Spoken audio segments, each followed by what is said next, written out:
নমস্কার, 7 আভিক নিউজ নেটওয়ার্কে আপনাদের স্বাগত। মুর্শিদাবাদ জেলার সাগরদিঘির বিধায়ক বাইরন বিশ্বাসের বাড়িতে হানা দিল আয়কর দপ্তর। এদিন সকালবেলা বাইরন বিশ্বাসের শামশেরগঞ্জের বাড়িতে এসে পৌঁছান কেন্দ্রীয় সংস্থার আধিকারিকেরা। কেন্দ্রীয় বাহিনী দিয়ে নিরাপত্তার চাদরে ঘিরে ফেলা হয় বাইরন বিশ্বাসের বাড়ি। তারপরেই শুরু হয় তল্লাশি অভিযান। এমনকি এদিন বাইরন বিশ্বাসের ব্যবসায়িক প্রতিষ্ঠানেও হানা দিয়েছে তদন্তকারী আধিকারিকেরা।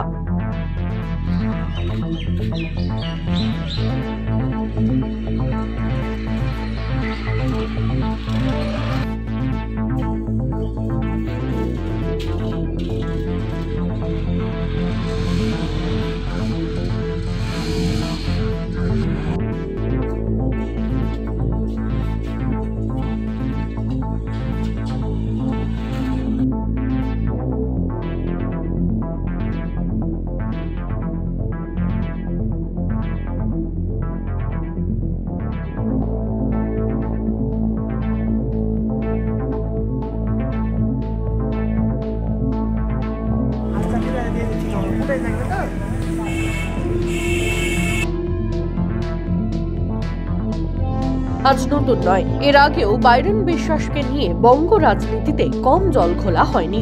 উপনির্বাচনে সাগরদিঘি বাম কংগ্রেস জোট প্রার্থী হিসেবে জয়ী হওয়ার কিছুদিনের মধ্যেই পুরোপুরি ভুল বদল করে অভিষেক বন্দ্যোপাধ্যায়ের সঙ্গে দেখা করে কয়েক মাসের মধ্যেই তৃণমূলে যোগ দিয়েছিলেন বাইরন বিশ্বাস।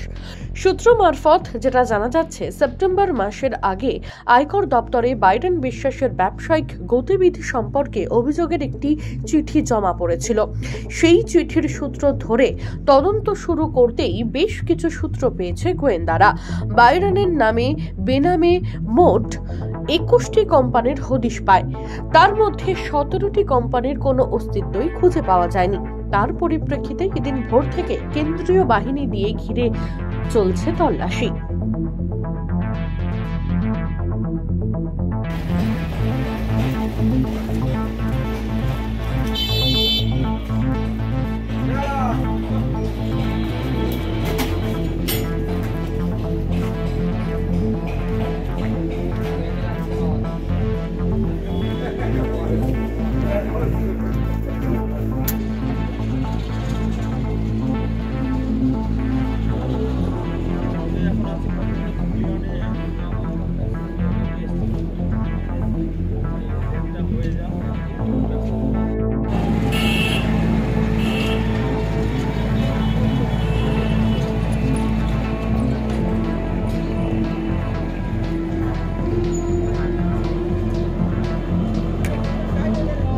গণেশ সাহা, 7 আভিক নিউজ, মুর্শিদাবাদ। সমস্ত খবরের আপডেট পেতে লাইক করে সাবস্ক্রাইব করুন 7 আভিক নিউজ।